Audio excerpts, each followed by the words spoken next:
All right. Welcome in, everyone. Kicking off another deep dive here. Looking forward to this one. Yeah, me too. And today we're going to be diving into Eckhart Tolle's The Power of Now. Oh, very nice. Have you spent much time with this one? I have, yeah. It's one that I find myself returning to every now and then. Yeah. You know how it is. You read something and Yep. then Yeah, life happens, you kind of forget about it, and then suddenly, boom, it's relevant again. absolutely. It's like you need to hear it at the right moment or something. Exactly. So for all of you listening, if you're the type of person who, finds your mind just racing ahead or constantly replaying things from the past, or you just feel like you're never quite present, this deep dive might offer a little bit of a new perspective on finding a different kind of peace right here, right now. Yeah, I think that's a great way to put it. Tolle's book, it's not just a self-help book. It's almost like a guide to shifting your entire perception of reality. A guide to shifting your entire perception of reality. Yeah, and our goal today is to really distill those core ideas and see if we can extract some practical ways for you listening to, connect with more happiness and maybe a deeper sense of self-awareness. I love that. A deeper sense of self-awareness. Okay, So let's jump right in. let's do it. One of Tolle's big points, the one that really forms the foundation of his whole philosophy, is that the present moment, this moment right now, is the only reality. Yes, and it's so simple, yet so profound, right? Because we spend so much of our time thinking about the past or worrying about the future. Oh, absolutely. Tolle argues that the past is just a memory, a story we tell ourselves, and the future is just a projection, a figment of our imagination. It's true. If you really think about it, it's all in our heads. Exactly. And so the only thing that's truly real is this present moment. Okay, so that makes sense in theory, but practically speaking, we're constantly being pulled away from the present moment, aren't we? All the time. Our minds are always planning, analyzing, worrying, remembering. Yeah, and that's where this idea of becoming aware of the present moment comes in. It's not about trying to stop your thoughts, it's more about recognizing them and letting them go. Recognizing them and letting them go. Yeah, like watching clouds drift by in the sky. You don't try to hold on to the clouds, you just observe them and they pass. Okay, I think I get that. So how does this relate to happiness then? Why is focusing on the now so important for our well-being? Well, think about it this way. When your mind is stuck in the past, you're often reliving regrets, mistakes, or painful experiences. Yeah. And when your mind is projecting into the future, you're usually worrying about things that might not even happen. Oh, absolutely. I'm so guilty of that. We all are. Yeah. It's human nature. But in both cases, you're missing out on the beauty and the richness of this present moment. So it's like we're constantly sabotaging our own happiness by not being present. In a way, yes. And so by shifting our focus to the now, we can actually start to experience more joy, more peace, more gratitude for the simple things. It's like we're finally allowing ourselves to actually live our lives instead of just thinking about them. Exactly. Okay, so that makes a lot of sense. Now, Tolle also talks a lot about the mind itself and how it can be a source of suffering. Yeah, he calls the mind the egoic mind, The egoic mind. and he sees it as this kind of incessant chatterbox that's constantly judging, comparing, analyzing, worrying. It's exhausting just thinking about it. It is, and he actually says, the mind is a wonderful servant, but a terrible master. Oh, that's a good one. And the problem is that most of us are letting our minds run the show. We're letting our minds run the show. Yeah, instead of being the observer of our thoughts, we become identified with them. So it's like we're letting our thoughts control us rather than the other way around. Exactly. Okay, so how do we start to break free from that? How do we stop being so controlled by our thoughts? Well, the first step is awareness. Just becoming aware of your thoughts, noticing them without judgment. Noticing them without judgment. Yeah, just like those clouds drifting by. It's like saying, oh, there's a thought about the past, or there's a thought about the future, without getting caught up in the story. Okay, that sounds simple enough. Yeah. But how do you actually do that? I mean, our minds are constantly generating thoughts, aren't they? They are. It's a practice. It's not something that happens overnight. Yeah. But the more you do it, the easier it becomes. So it's like building a muscle. The more you use it, the stronger it gets. Exactly. All right, I like that analogy.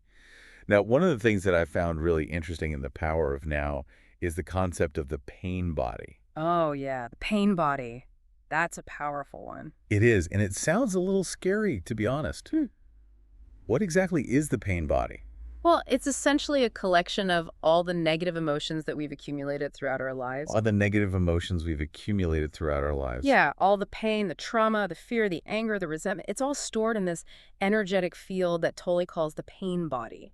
So it's like this invisible baggage that we carry around with us. Exactly. And the thing about the pain body is that it wants to be fed. It wants to keep reliving those negative experiences. So it's like it's got an appetite for pain. It does. Yeah. And it will actually seek out situations that trigger those old wounds. Wow, that's pretty intense. Yeah. So how do we deal with the pain body? How do we stop feeding it? Well, the key is awareness again. When you become aware of the pain body, when you can see it operating in your life, you take away its power. You take away its power. Yeah, it's like shining a light on a monster in the closet. It can't survive in the light of your awareness. So awareness is like the kryptonite to the pain body. Exactly. And then the next step is acceptance. Accepting that the pain body is there, accepting that you've been hurt, accepting that you have these negative emotions. But doesn't acceptance just mean giving in to the pain? Not at all. Acceptance is not about condoning or approving of the pain. It's about acknowledging it, allowing it to be there without resisting it. Okay, so it's about letting go of the struggle. That makes sense. Yeah. Now, another really important concept in the power of now is the idea of the ego. Ah, yes, the ego. And I think this is one of those terms that gets thrown around a lot, and it can mean different things to different people. What's Tolle's specific definition of the ego? Yeah, for Tolle, the ego is essentially a false sense of self. A false sense of self. It's the part of us that identifies with our thoughts, our beliefs, our possessions, our achievements, our social status. So it's like our self-image. Exactly. And the problem with the ego is that it's constantly seeking validation and approval from the outside world. It's like it needs constant reassurance. It does. And so it's always comparing itself to others, judging itself, worrying about what other people think. And that leads to a lot of suffering, doesn't it? It does, because the ego is never satisfied. It's always looking for the next thing to make it feel good enough. So it's like a bottomless pit. Yeah, you can never fill it up. Okay, so if the ego is the problem, how do we let go of it? Well, again, it comes back to awareness.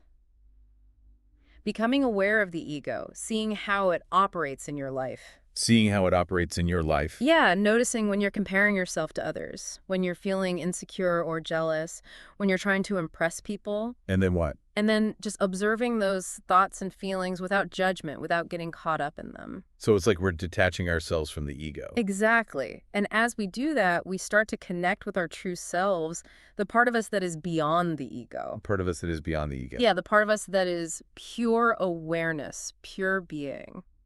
That sounds pretty amazing. It is. It's the source of true peace and happiness. All right, now one of the things that really resonated with me in the power of now is the idea that most of our suffering comes from resisting the present moment. Yes, that's a core principle in Tolle's work. Because what does it mean to resist the present moment? It means that we're not accepting what is. We're fighting against reality. Fighting against reality. Yeah, we're wishing things were different. We're dwelling on the past. We're worrying about the future. So we're essentially creating our own suffering. In a way, yes, because the present moment is all we ever have. That's true. And when we resist it, when we fight against it, we create tension and conflict within ourselves. So acceptance is the key. Acceptance is the key. But how do we accept things that are painful or difficult? It's not about liking the situation or pretending that it's okay. It's about acknowledging the reality of it without judgment. Without judgment. Yeah, it's like saying, okay, this is what's happening right now. And then what? And then you can choose how to respond from a place of clarity and peace rather than from a place of resistance and reactivity. So acceptance is not about giving up. It's about empowering yourself to make conscious choices. Exactly. That's a really powerful distinction.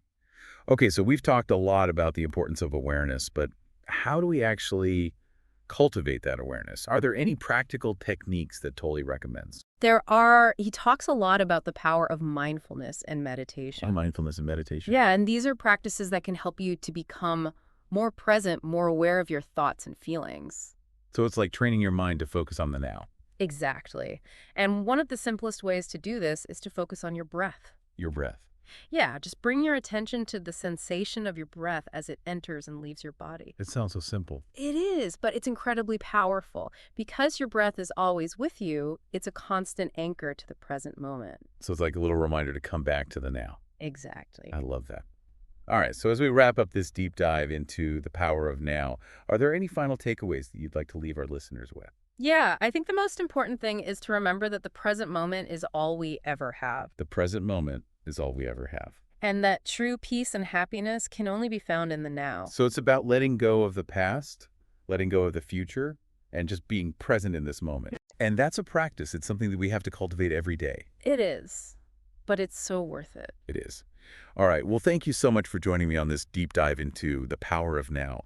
I hope you found it helpful. It's been a pleasure. And for all of you listening, I encourage you to pick up a copy of the book and explore these ideas for yourselves.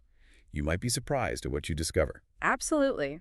All right. That's it for today's deep dive. We'll see you next time. See you then. Take care. Bye.